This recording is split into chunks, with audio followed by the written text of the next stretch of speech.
Pueden have a seat. Robert Jordan es un autor que escribió un libro para niños con el título Una corona de espadas. ¿Ustedes han oído de Robert Jordan? Robert Jordan is a children's author who wrote a book called A Crown of Swords. Does anybody? No. Good. Okay.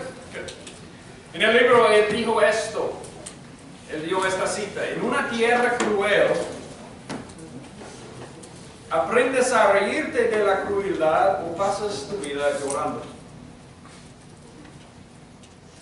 In the book, he gave this quote. I want you to think about it. Robert Jordan said, "In a cruel land, you either learn to laugh at the cruelty or you pass your life crying." Yo quiero leer eso de nuevo para que ustedes lo capten bien. Él dijo, en una tierra cruel, aprendes a reírte de la crueldad o pasas tu vida llorando. In a cruel land, you either learn to laugh at the cruelty or you live your life, pass your life crying. Yo no sé si ustedes saben, pero vivimos en un mundo duro, cruel. I don't know if you all know this, but the world in which you live is a cruel world. Los efectos devastadores del pecado son casi demasiado para soportar a veces. ¿Sí es cierto? The effects of sin that are devastating are almost sometimes too much to handle. Hace poco yo estuve en una reunión hablando del avance del Evangelio en Africa. A little while ago, about 3 weeks, I was in a meeting that was talking about the advance of the gospel in Africa. Y un misionero de Uganda me estaba contando la historia del ejército del pueblo que se llama Ejército de la Resistencia del Señor. ¿Ustedes han oído de esto? This missionary that was there was recounting to me, he's a missionary from Uganda. He's actually a pastor, right? You're very close. He said, have you ever heard of the Lord's Resistance Army? Have you all ever heard of the Lord's Resistance Army? No. El líder es o era Joseph Kony. Pensamos que está muerto. No sabemos. The leader of the army, his name was Joseph Kony. We think he's probably dead, but we don't know. Pero para poblar su ejército, él hizo que los niños mataran a sus padres y se los comieran. Y después de eso, él les diría, y nadie te querría sino yo. To populate his army, here's how he would do it. He would make kids in that sector kill their parents and eat them. And he said, after that, nobody would want you except me. Eso es como él poblaba su ejército. Y eso es un ejemplo del enorme peso de sufrimiento en el mundo. That's just one example of the enormous weight of suffering in the world. Si tú supieras todo lo que estaba pasando, estuviera pasando en este momento en todo el mundo, no pudieras soportarlo. Te harías enfermo físico. If you just looked at all of the suffering that is happening, what God can see, at one time, you would be physically sick. You couldn't stand it. Y la pregunta para nosotros es, como cristianos, ¿cómo enfrentamos un mundo así? The question for us as Christians is, what do we do with a world like that? How do we confront a world of suffering? Because that's the reality. ¿Cómo enfrentamos un mundo que sufre? Esa es la realidad del mundo. Para Robert Jordan tenemos dos opciones. Tú puedes pasar la vida llorando sin esperanza, o tú puedes aprender de reírte de la crueldad para evitar, para enmascarar la realidad. Robert Jordan, according to him, he says you got two options here in a cruel land. You can either pass your life crying, losing all hope, or you can learn to laugh about it to avoid it. Cover it up. Yo quiero decirte que esas son las respuestas, las únicas respuestas que el mundo nos da. ¿Qué hacemos con un mundo que está sufriendo siempre. Bueno, perder la esperanza o evitarlo. The world can only give you those answers. What do you do with a world that suffers like this? You either just cry, losing all of your hope, or you learn to avoid it and cover it up. Hay muchos que han aprendido de reírte de esta crueldad, de enmascarar la crueldad usando éxito, riqueza, fama, muchas otras cosas para enfocarse en otra cosa para no tener que poner atención a eso. Many people, many people, especially here in this country, they cover it up by getting focused on something else like the corporate ladder, or riches, or finances, or fame, or success. And they think by focusing on that, they can dismiss what's actually happening in the world. Y Salomón nos dice aquí, cada intento de enmascarar y evitar la realidad dura que es este mundo es vanidad. Es como el viento que se desvanece, que no puedes atrapar, que te deja vacío. Solomon says this to you: everything you would like to do to avoid that, to cover that up, to act like that's not there, is vanity. It's like the wind that flies away from you and you try to grab it and you're left empty. En este capítulo 4, Salomón quiere demostrar que su experiencia personal es la experiencia de todos. Here's what Solomon wants to tell you today. In this chapter, he wants to tell you his experience is the experience of everybody. It's not just him. What's Solomon's experience in Ecclesiastes? ¿Qué es la experiencia de Salomón aquí en Ecclesiastes? ¿Qué es la palabra que se repite, se repite, se repite? What's the word that keeps repeating itself? Vanidad. What is it? Vanity. Everybody go to Ecclesiastes 1:2. Ecclesiastes 1:2. Eso es como Salomón introduce el libro y él dice: vanidad de vanidades, dice el predicador, vanidad de vanidades, todo es vanidad. Es decir, si tú quieres buscar significado y propósito y ganancia bajo el sol sin Dios, en el fin es vanidad. Solomon says, vanity of vanities, says the preacher, vanity of vanities, all is vanity, which is to say, if you want to look for meaning and purpose and gain under the sun without God, you will be left empty, because it does not exist. Por 3 capítulos, Ecclesiastes 1 a 3, hemos visto la experiencia personal de Salomón. We've now seen Solomon's personal experience from Ecclesiastes 1 to 3. Where did Solomon try to find pleasure, or meaning, or purpose? Everywhere, right? Under the sun. Salomón nos ha dicho, yo he experimentado todo: placer, trabajo, sabiduría. Bueno, cualquier cosa que tú te puedes imaginar, él lo ha intentado para encontrar propósito, y eso le dejó vacío. Solomon says, I've tried it all. I've had more pleasures than you can possibly imagine. I'm the wisest man that's ever lived. I coated the entire temple in gold, for crying out loud. And at the end of it, I found out it all left me empty. Now here's what he's doing. He's saying, that's my experience. But now I'm going to show you that's everybody's experience. Él dice, eso es mi experiencia. Pero en el capítulo 4, yo les voy a mostrar, esa es la experiencia de todos. So I just want to tell you, if you're in here today and you're thinking, maybe that's just Solomon, it's not just Solomon. If you look for meaning in what you can gain under the sun, you will be left empty. Si tú buscas significado, propósito, sentido, ganancia en lo que tú puedes encontrar bajo el sol, eso te deja vacío. Y al fin del día no vas a tener una respuesta para un mundo que está sufriendo.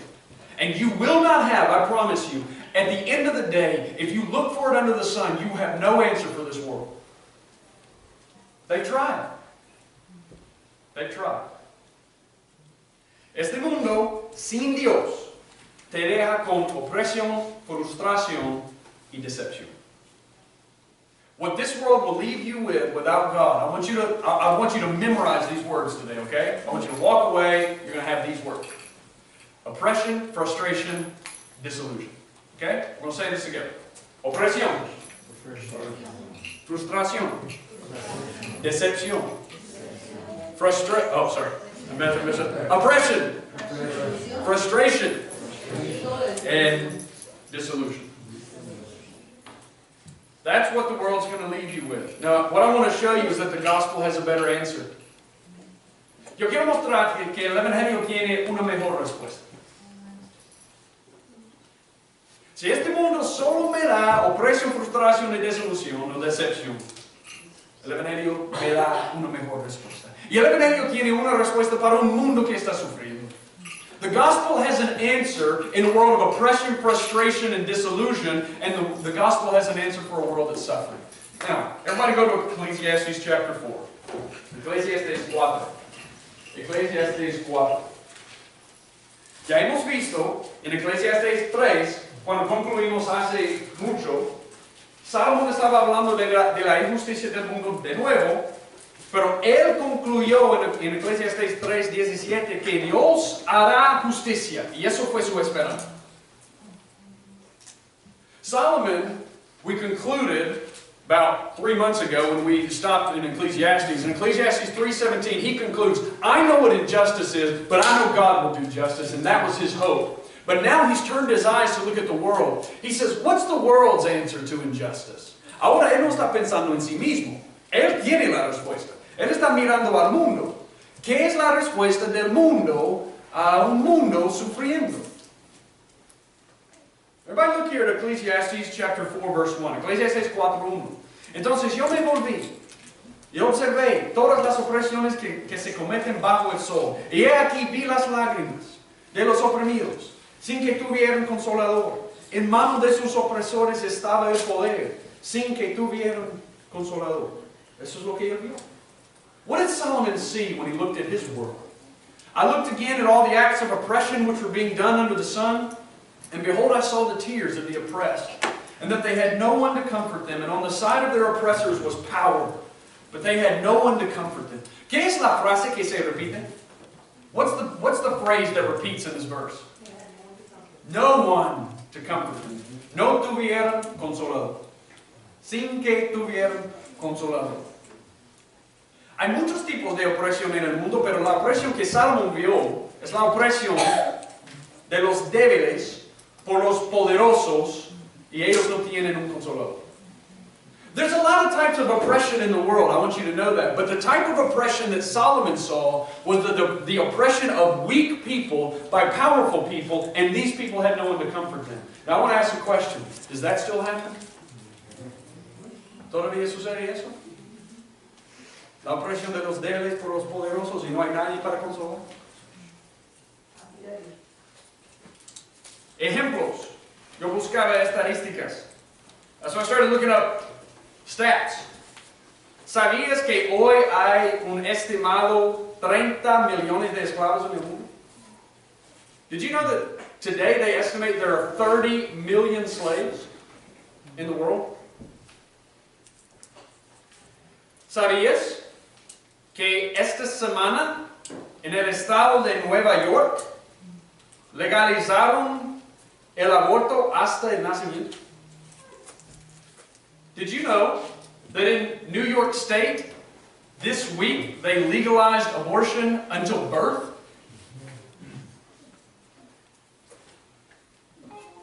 Así que, bueno, para usar mi niño como ejemplo. Él nació el 5 de octubre, ¿sí? El 4 de octubre en Nueva York, pudiera haber sido matado. This means he was born on October 5th. October 4th, he could have been aborted in New York.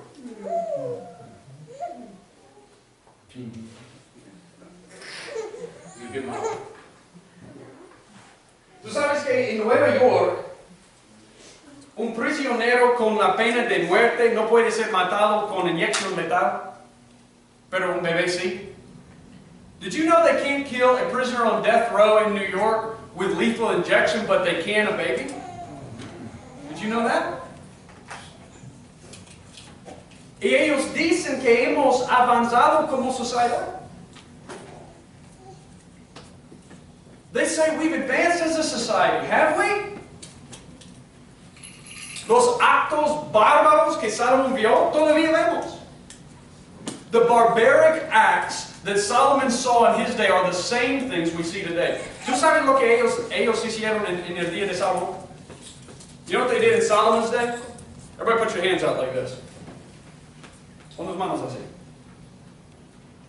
Ellos hicieron un ídolo, se llama Molech, con sus manos así. They made an idol named Molech with his hands like this. Okay? You know what they did with it? Ellos pusieron sus bebés en sus manos. Y prendieron un fuego debajo de ese ídolo de metal. Para cocinar su bebé y sacrificarlo a Molech. They would light a fire under this idol named Molech, made of metal. And as their baby sat there, it would cook as a sacrifice to the God. Solomon looks at that and he says, oh, oppression. Yo no creo que hemos avanzado. Yo creo que estamos en la misma posición. I don't think we've advanced too much. It's not the idol of Molech, it's just the idol of self-comfort.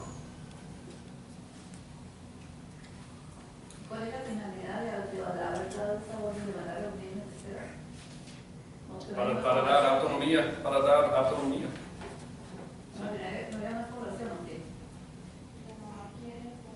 Sí. Así que, y la respuesta del mundo, cuando vemos toda la opresión en el mundo, es versículo 2 y 3. If you want to see what's the world's response then, for all of this oppression, what's the world going to say? Look at Ecclesiastes 4, 2 to 3. Felicité a los muertos, los que ya murieron, más que a los vivos, los que aún viven. Pero mejor que ambos está el que nunca ha existido y que nunca ha visto las malas obras que se cometen bajo el sol. Esa es la única respuesta que el mundo puede darte. Mejor que no vivas. Mejor que nunca existieras. This is the answer the world will give you if you take this route to talk about oppression. Solomon says, so I congratulated the dead. Better for you.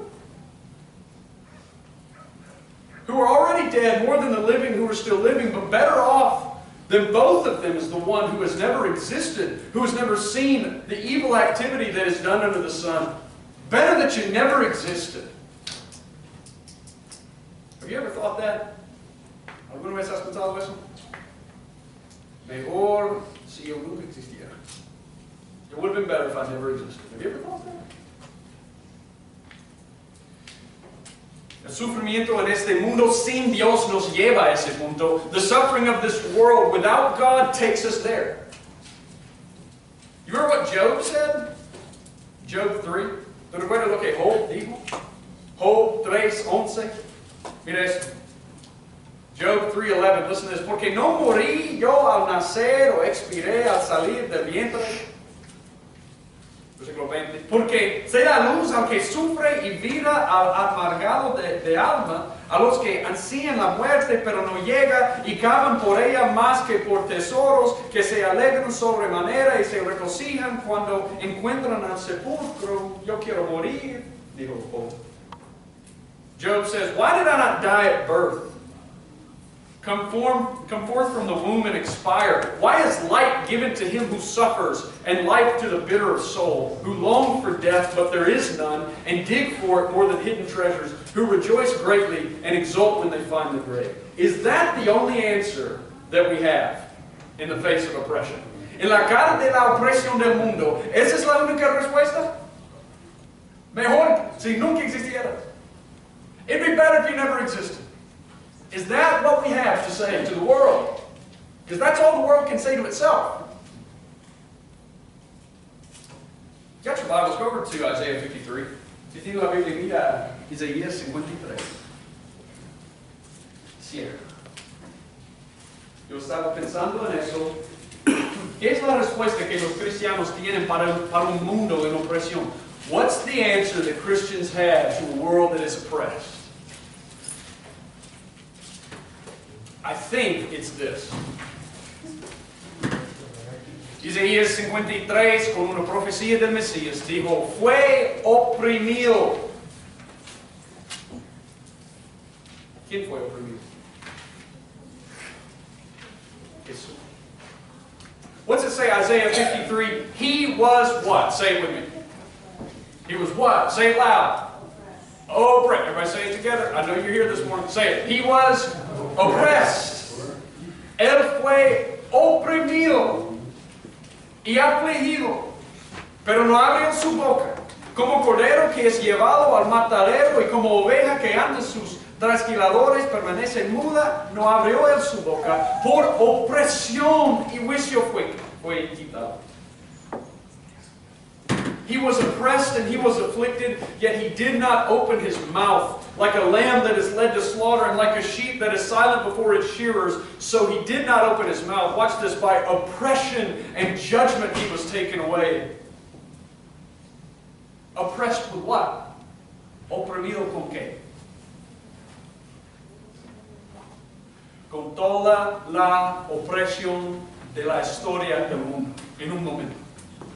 All the oppression of the entire history of the human race falls on Jesus at one moment.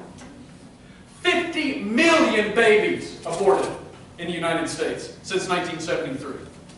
And all of that oppression falls on Jesus at Calvary. Toda la opresión de los esclavos, toda la opresión de los niños que están en ese ejército en África, toda la opresión de todos en el mundo, en el mismo momento se cayó sobre Jesús. Y lo que tenemos que decir como cristianos no es mejor si nunca existieras. Lo que tenemos que decir es, tenemos un Dios que fue oprimido para crear un mundo en que opresión no existe. What you have to say as a Christian is not, man, it'd be better if you just died. It'd be better if you never existed. What you have to say is, we have a God that was oppressed with all the oppression of the world, so He can make a world where oppression doesn't exist. They don't know that. El mundo no sabe eso. They don't have that answer.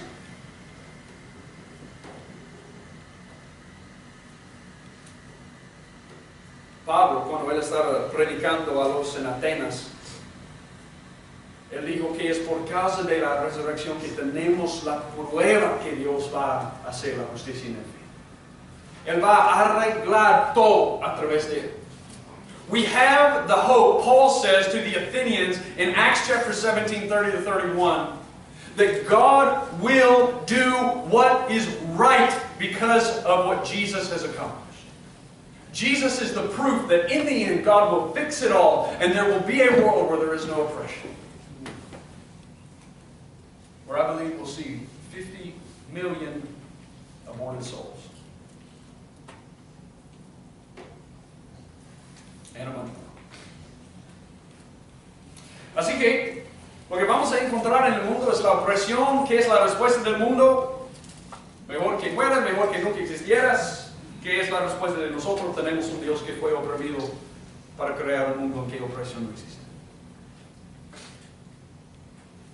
What you're going to find in the world is oppression, more oppression than you can possibly imagine. But we have a God that has been oppressed for the purpose of making a world where oppression doesn't exist. Pero también vamos a encontrar frustración en el mundo. We're also going to find frustration in the world. You got your Bibles, go back to Ecclesiastes chapter 4, verse 5. Mira de nuevo Ecclesiastes 4, 5. Bueno, de pensar sería mejor si yo nunca existiera. Eso es lo que Robert Jordan dijo, es pasar la vida llorando. Pero también él dijo que tú puedes aprender de reírte de la crueldad y evitarlo. Hay diferentes maneras de hacer eso que el mundo nos da. To pass your life crying, like Robert Jordan said, is what we just saw. To look at the world and say, it'd be better if I was dead, it'd be better if I didn't exist. But there's also a way that the world gives you that you can learn to laugh about it, to ignore it. Look at Ecclesiastes 4:5. Here's the first way you can do it. Aquí es la primera manera que tú puedes aprender de enmascarar la dura realidad del mundo. El necio se cruza de manos y devora su propia carne. ¿Qué significa eso? The foolish man, Ecclesiastes 4:5 says, folds his hands and consumes his own flesh. But what in the world does that mean? ¿Alguna vez tú has conocido a alguien que dice, no vale la pena hacer nada? Yo me voy a sentar aquí con mis brazos cruzados de esa manera, no hago nada. Nope. You ever known somebody that says, you know what, it's just not worth it to keep going? So instead of doing that, I'm just going to sit down right here, I'm going to cross my arms, and I'm quitting. You ever had anybody do that in life? Rendirse por completo. El punto aquí es, Salomón dice que algunos responden al mundo de esa manera. Ellos dicen que no vale la pena. Nope. Nope. Solomon says some people respond to the world like that. They sit down, they cross their arms and say, I'm not doing it. Now here's what Solomon says about that. Aquí es lo que Salomón dice sobre eso. Eso es necesidad, porque esa persona devora su propia carne. That's foolishness, Solomon says, because that person devours his or her own flesh. ¿Cómo? Bueno, tanto físicamente y espiritualmente esa persona devora su propia carne. Si tiene la Biblia, mira Proverbios 6, 10 a 11. You got your Bibles, go to Proverbs 6, 10 to 11. I'm going to show you how this person destroys themselves.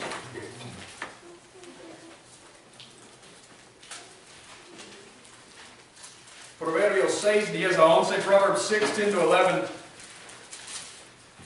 Un poco de dormir, un poco de dormitar, un poco de cruzar las manos para descansar y vendrá como vagabundo tu pobreza y tu necesidad como un hombre armado. Look what it says, Proverbs 6, 10 to 11. A little sleep, a little slumber, a little folding of the hands to rest.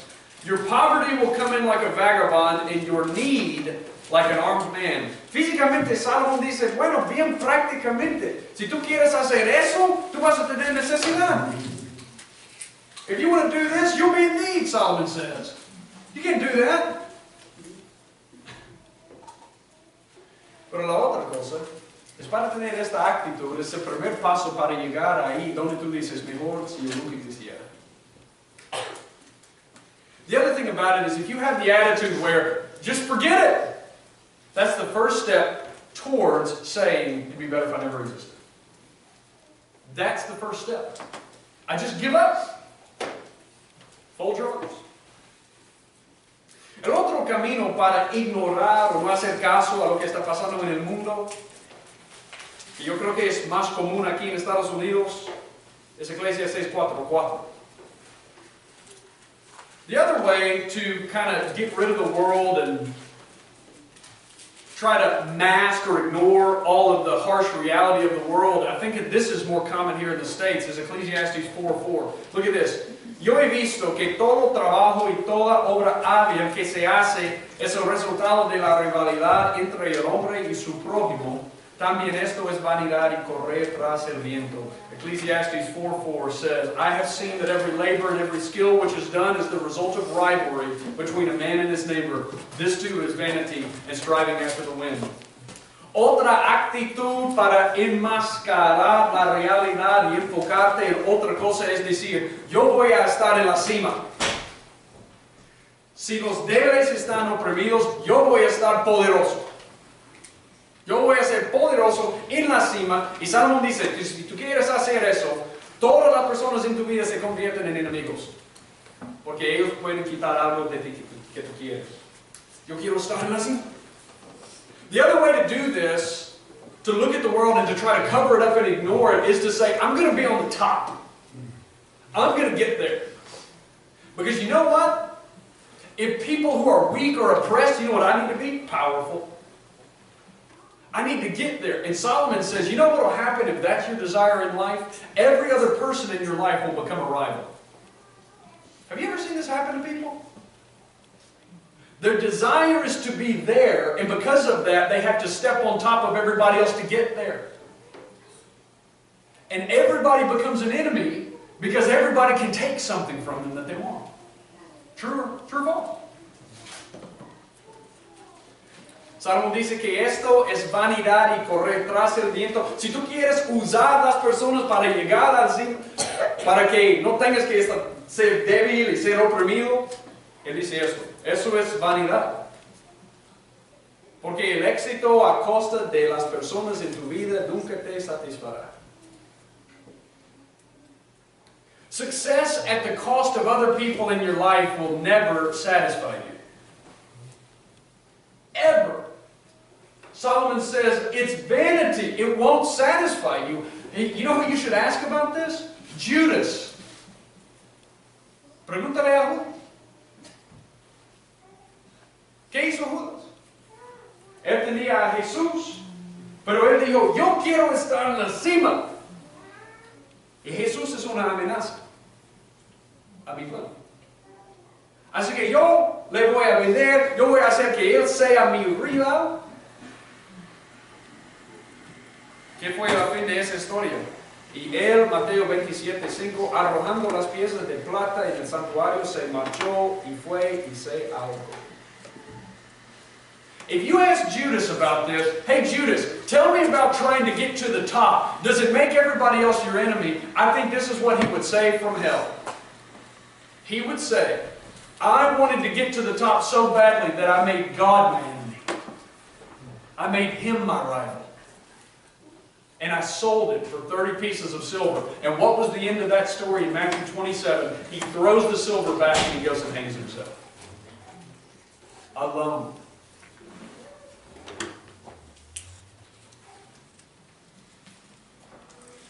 Mira, ecclesiastes 4:7-8. Si tu deseo en vida es estar en la cima para llegar ahí, a ese nivel de éxito, tú vas a estar frustrado porque es vanidad y probablemente vas a estar solo. If you say, my desire in life is to get to the top and to be there and to be powerful and to have success in life, that's what it's about for me. Solomon says, you're probably going to be frustrated because it's vanity and you're probably going to be alone. Look at Ecclesiastes 4:7-8. Ecclesiastes 4:7-8. Entonces yo me volví y observé la vanidad bajo el sol. Había un hombre solo, sin su sucesor, que no tenía hijo ni hermano, sin embargo no había fin a todo su trabajo. En verdad sus ojos no se saciaban de las riquezas y nunca se preguntó, ¿para quién trabajo y yo privo mi vida del placer? También esto es vanidad y tarea penosa. Ecclesiastes 4:7-8. Then I looked again at vanity under the sun. There was a certain man without a dependent, having neither a son nor a brother, yet there was no end to all his labor. Indeed, his eyes were not satisfied with riches, and he never asked, and for whom am I laboring and depriving myself of pleasure? This too is vanity and a grievous task. Déjame decirte, yo no sé cuántas personas han tenido la misma historia. I don't know how many people, especially here in America, have had this story. El mundo cruel dice, si tú quieres tener éxito, te vuelves más cruel, más astuto. Usar a las personas para llegar al cima. Pero ¿sabes quién está ahí arriba? Nadie. Y el hombre llega solo. Él pierde todos.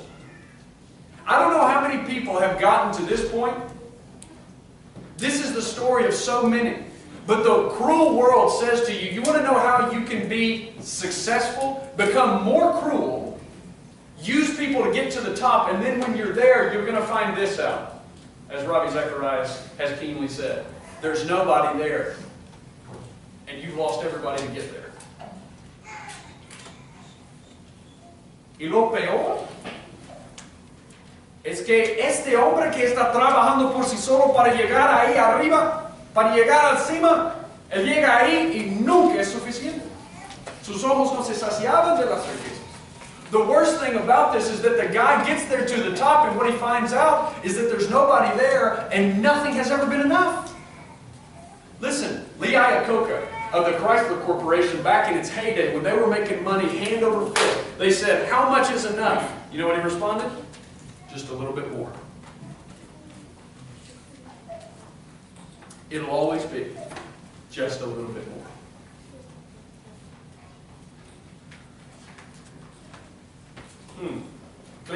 5:10 dice, el que ama el dinero no se saciará de dinero, y el que ama la abundancia no se saciará de ganancias. También esto es vanidad. Ecclesiastes 5:10, he who loves money will not be satisfied with money, nor he who loves abundance with its income. This too is vanity. You will never be satisfied, and you'll lose everybody in the process. Nunca estarás satisfecho y pierdes a todos. Perderás a todos en el proceso. Everybody look with me. I want you to see this. Ecclesiastes 4:6. Mira conmigo Ecclesiastes 4:6. Él usa una imagen aquí para comunicar algo, un concepto bien importante. Él dice, más vale una mano llena de descanso que dos puños llenos de trabajo y correr tras el viento. He says, one hand full of rest is better than two fists full of labor and striving after the wind. Everybody hold your hand out like this. Muéstrame tu mano. Una mano. Aquí es lo que dice Salomón. This is what Solomon's saying to you. Es mejor estar contento con lo que tienes en una mano, en lugar que con dos, buscar y buscar y buscar y buscar y buscar más. What Solomon's saying to you is it's better to be content with what you have in one hand than with two hands be looking and looking and looking for more.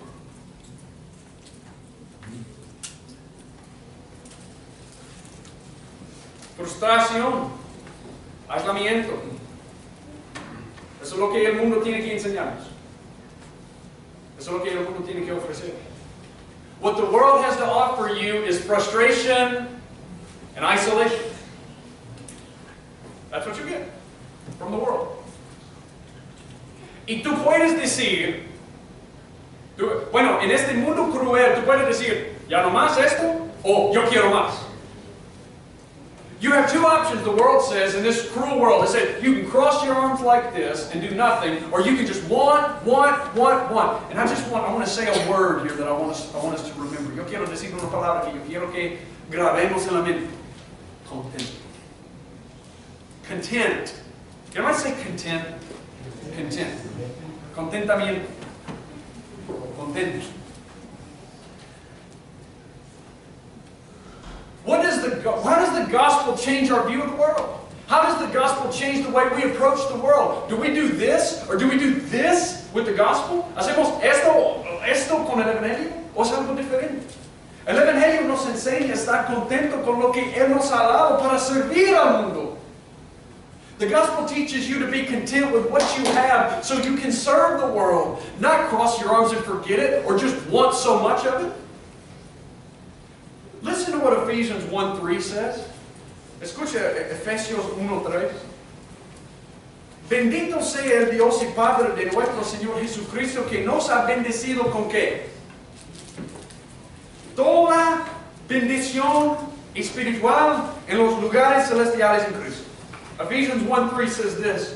Blessed be the God and Father of our Lord Jesus Christ, who has blessed us with every spiritual blessing in the heavenly places in Christ. How many? Every. ¿Cuántos? Cada bendición espiritual en los lugares celestiales. I just want. How many? Oh, all of them. La respuesta del evangelio para nosotros es enseñarnos a estar contentos con lo que tenemos porque tenemos todo en Cristo. What the gospel teaches you that's different than the world, the gospel teaches you to be content with what you have because what you have in Jesus is everything. And because of that, everybody flip over to Ephesians chapter 4. I want this to be I want you to take this away from today. Efesios 4:28. Efesios 4:28. Si estamos contentos en el Señor con lo que tenemos en Él, no vamos a cruzar las manos y no vamos a querer más y más y más. Vamos a trabajar con las manos para servir al mundo.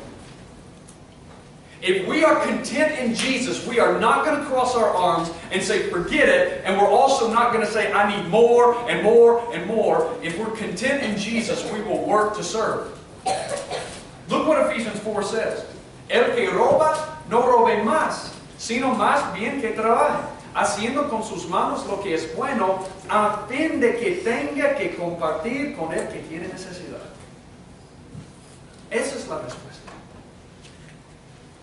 The answer to a world that's cruel and in need, listen to this, he who steals must steal no longer, but rather he must labor, performing with his own hands what is good, so that he will have something to share with the one who has need. That would be different, wouldn't it? What's the world accustomed to? People who do this. El mundo está acostumbrado a gente que hace esto. O gente que hace esto. Yo quiero usarte. ¿Qué sería la diferencia como iglesia si haremos esto? Si dijeran, bueno, vamos a servir al mundo. What would be the difference to a world that is accustomed to seeing the world do this and want more and more and more if we said, we're not going to do that, we're not going to forget you, we're not going to use you, we're going to serve you? What would be the difference? I'm so content in Jesus, He's freed me from wanting stuff. So now I'm free to serve you. That would be different. Y sabes que yo quiero decirte algo. Las personas son más importantes que las posesiones. People are more important than possessions. They are. Will you look at Ecclesiastes 4, 9 to 12? Ecclesiastes 4, 9 a 12. Ecclesiastes 4, 9 to 12. Aquí Salomón está hablando con ese hombre que había perdido todo para llegar a la cima. Él no tiene nadie ahí, está solo porque él ha usado cada persona para llegar ahí. Here's Solomon talking to this guy who's lost every person in his life to get to the top. This is what he says. Ecclesiastes 4:9. Ecclesiastes 4:9. Más valen dos que uno solo, pues tienen mejor remuneración por su trabajo, porque si uno de ellos cae, el otro levantará a su compañero. Pero hay del que cuando no hay otro que lo levante. Además, si dos se acuestan juntos, se mantienen calientes, pero uno solo, ¿cómo se calentará? Si alguien puede prevalecer contra el que está solo, dos lo resistirán. Un cordel de 3 kilos no se rompe fácilmente. Ecclesiastes 4:9. Listen to this. 2 are better than 1 because they have a good return for their labor. For if either of them falls, the one will lift up his companion. But woe to the one who falls when there is not another to lift him up. Furthermore, if 2 lie down together, they keep warm. But how can one be warm alone? And if one can overpower him who is alone, 2 can resist him. A cord of 3 strands is not quickly torn apart. Escúchame bien, aquí es el punto de Salomón. Comunidad es mejor que aislamiento. Comunidad es mejor que estar tratando de llegar al cima y no tener nadie porque has perdido todos. Solomon says, community is better than isolation and better than trying to get there to the top and realizing nobody's there. Community's better. And I want you to know something. As a church, we can show this to the world. Como iglesia podemos mostrar esto al mundo. ¿No es interesante que cuando Dios dijo en Génesis 1:26, hagamos aquí al hombre a nuestra imagen? Nuestra. ¿Por qué nuestra? Porque nuestra es la Trinidad en la comunidad. When God says, let us make man in our image, what does He say? Our or us? God is what? Trinity. In community. And if you are made in the image of God, that means you long for community. Si estás hecho en la imagen de Dios, eso significa que tú tienes un anhelo para la comunidad. Y no es sorprendente que Jesús dijo esto en Juan 13:35. It's not surprising that Jesus says this in John 13:35. En esto conocerán todos que sois mis discípulos si os tenéis amor los unos a los otros. Porque en eso vemos el carácter de la persona y la esencia de Dios. It's not surprising then that Jesus would say, by this all men will know you're my disciples, if what? You tell me. If you love one another. Because in that you see the essence of God. We can show the world that we care more about people than possessions among each other and among them. Podemos mostrar al mundo que nos importamos más las personas que las posesiones por amar los unos a los otros y también servir y amar al mundo. I just want to push us to this. The idea of community and the idea of love among people is so foreign to the world. They don't know that. They don't have that. It's just forget you or use you. That's it. It's never served you.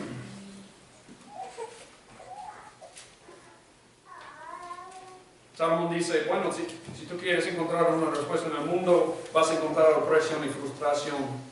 Solomon says, you want to find an answer in the world, you're going to find oppression and frustration. The gospel has a better answer. You are content with what you have because of what He's given you, and now you say, I care more about people and possessions. I want to love and be the difference. Start here. Let's start here. Comencemos aquí, amando y sirviendo los unos a los otros. Bueno, la última cosa que vamos a terminar es la decepción o la desilusión. The third thing you find in the world is disillusion. Everybody look at Ecclesiastes 4:13. Ecclesiastes 4:13 dice, mejor es un joven pobre y sabio que un rey viejo y necio que ya no sabe recibir consejos. Ecclesiastes 4:13, a poor yet wise lad is better than an old and foolish king who no longer knows how to receive instruction. Todos nosotros hemos visto esta historia. Tú tienes a alguien que fue pobre, que llegó a ser rico y el rey, y él se volvió arrogante. Se olvidó de escuchar al consejo y se cayó, y otro hizo lo mismo. ¿Sí? We've all seen this story. You have one guy who is down in the slums, and then he becomes this great person, and maybe he becomes a king or a leader or whatever, and then what happens to him? He becomes arrogant, he doesn't listen anymore, and he falls, and the next person that comes up and says, I'm going to do it all different, and they do the same thing. We've seen it happen time and time and time again. Look at Ecclesiastes 4:14. Mira Ecclesiastes 4:14. Porque ha salido de la cárcel para reinar, aunque nació pobre en su reino. He visto a todos los vivientes bajo el sol apresurarse a ir junto al joven sucesor que lo reemplaza. Todo el mundo va tras él. For he has come out of prison to become king, this young man, even though he was born poor in his kingdom. I have seen all the living under the sun throng to the side of the second lad who replaces him. El mundo dice, en un mundo cruel, haz que el mundo te siga.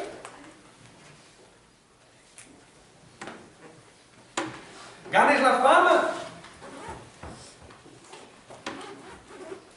The world, in its cruelty, says, you know what will really satisfy you? Just get everybody to follow you. That's the answer. Let me ask you something. How long do they follow people? How long does the world follow people?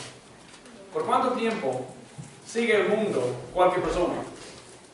No por mucho tiempo. Mira Ecclesiastes 4:16. Everybody look at Ecclesiastes 4:16. No tenía fin la multitud de todos los que lo seguían. Wow, todos quieren seguir. Y ni aun los que vendrán después estarán contentos con él. Pues también esto es vanidad y correr tras el vino. Ecclesiastes 4:16. There's no end to all the people, to all who are before them, and even the ones who will come later will not be happy with them. Get the multitudes to follow you, I promise they won't keep following you. How many people in Germany love Hitler? Nobody. ¿Cuántos en Rusia quieren a Stalin? How many people in Russia, they love Joseph Stalin? He's a hated name in the country that he formed. They won't follow him. La respuesta del mundo es, haz que el mundo te siga y en eso vas a encontrar satisfacción. Y Salomón dice, no, eso es decepción. Porque tú vas a llegar al fin y nadie te va a importar por ti. You'll get to the end of your life, Solomon says, and nobody will care. So here's the gospel answer to this from the New Testament. Everybody go over to 1 Peter 5:6. Primera de Pedro 5:6. En un mundo cruel, la respuesta no es hacer que el mundo te siga. La respuesta es tener la actitud de Cristo. In a cruel world, the answer is not, hey, get everybody to follow you. The answer is, take on the attitude of your master. Look what 1 Peter 5:6 says. Humillaos, pues bajo la poderosa mano de Dios. Humillaos. Sean humildes, para que Él os exalte a su debido tiempo. Él te va a exaltar. Tú no tienes que hacerlo. Humble yourselves under the mighty hand of God like Jesus did, that He may exalt you at the proper time. You don't have to exalt yourself. Let Jesus do it.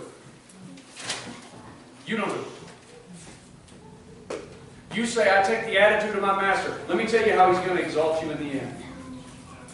It's not going to be where you get to the end of your life and nobody's following you. I want you to hear something infinitely better than that. Mira Mateo 25:23.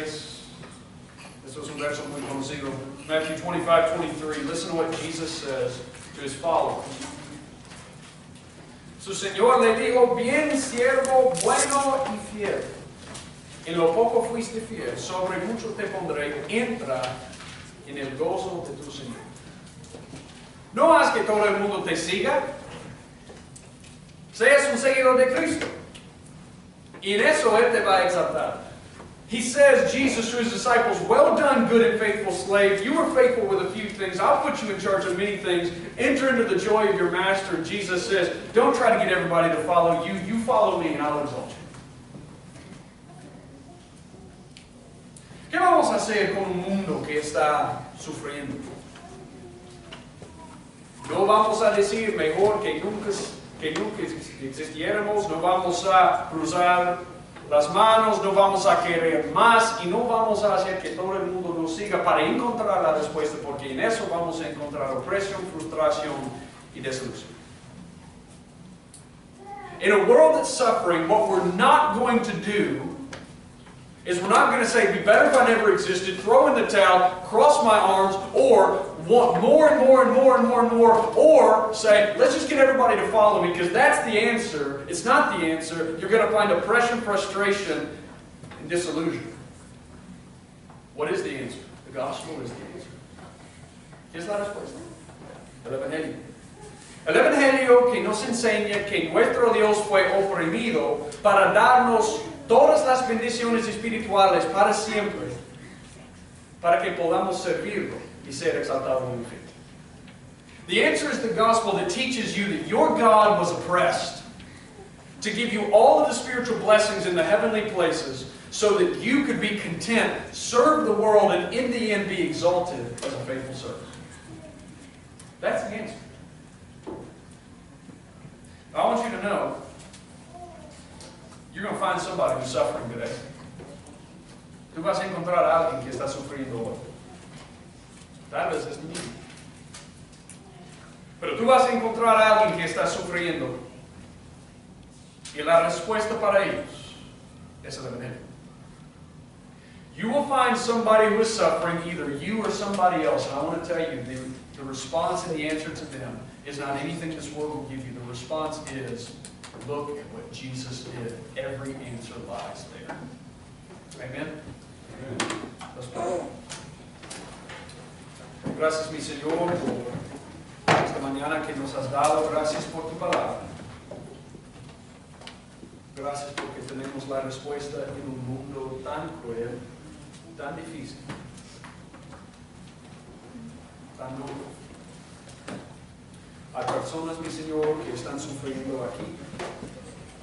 Y todos nosotros nos has dado la promesa que vamos a sufrir de una manera u otra. Así que danos tu esperanza en el Evangelio. Ayúdanos no mirar y buscar en el mundo para encontrar la respuesta. Ayúdanos a mirar a Cristo. Y en Cristo encontraremos lo que necesitamos. Para los que están aquí que no conocen a Cristo, mi Señor, yo te pido, abre sus ojos para ver la gloria, la majestad de tu mano. Father, we ask now, we live in a world that is dark, dangerous, cruel, harsh, and the world needs an answer from the church. And the answer isn't to find meaning under the sun without you, because it's not there. The answer is to look to you and find in the gospel everything that we need. Jesus, would you be exalted, and would you save those who are here that don't know you? We ask you to do this in Jesus' name. Amen.